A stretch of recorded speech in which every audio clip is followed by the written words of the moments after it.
നമ്മളിപ്പോൾ അഖിൽ നല്ല കാര്യം എടുത്ത് നല്ലതെന്ന് പറയണം. അഖിൽ എന്ത് നല്ലത് ചെയ്താൽ ശ്വാസം വിട്ടാലും പ്രശ്നം.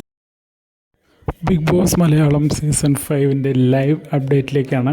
നിങ്ങളിപ്പോൾ ആദ്യം കേട്ട ഈ ഒരു വോയിസ് നാദിറയും സെറീനയും കൂടെ കിച്ചണിൽ നിന്നിട്ട് സംസാരിച്ചുകൊണ്ടിരിക്കുകയാണ്. അതിൻ്റെ ഒരു ഭാഗമാണ് കേട്ടോ. ഒരു കുറേ നേരം ഇങ്ങനെ സംസാരിച്ചുകൊണ്ടിരിക്കുന്നു. ജുനൈസും ശോഭയും അഖിലിനോട് പെരുമാറുന്ന ആ ഒരു രീതിയെക്കുറിച്ചാണ് സംസാരിച്ചുകൊണ്ടിരിക്കുന്നത്. ആ കേട്ട ഭാഗം അത് മുഴുവനായിട്ട് അവരുടെ സംഭാഷണം എന്തായിരുന്നുള്ളത് എന്ന് പറയാം. അഖിൽ എന്ത് തന്നെ ചെയ്താലും ജുനൈസ് അതിലൊരു പ്രശ്നം കണ്ടുപിടിക്കും എന്ന് നാദിറ പറയുമ്പോൾ സെറീന പറയുന്നതാണ്. അഖിൽ മാത്രമല്ല, ശോഭയും അങ്ങനെ തന്നെയാണ്. അഖിൽ ശ്വാസം വിട്ടാൽ പോലും അതിലെന്തെങ്കിലും പ്രശ്നമുണ്ടോ എന്ന് നോക്കി നടക്കുന്ന ആളാണ് ശോഭ.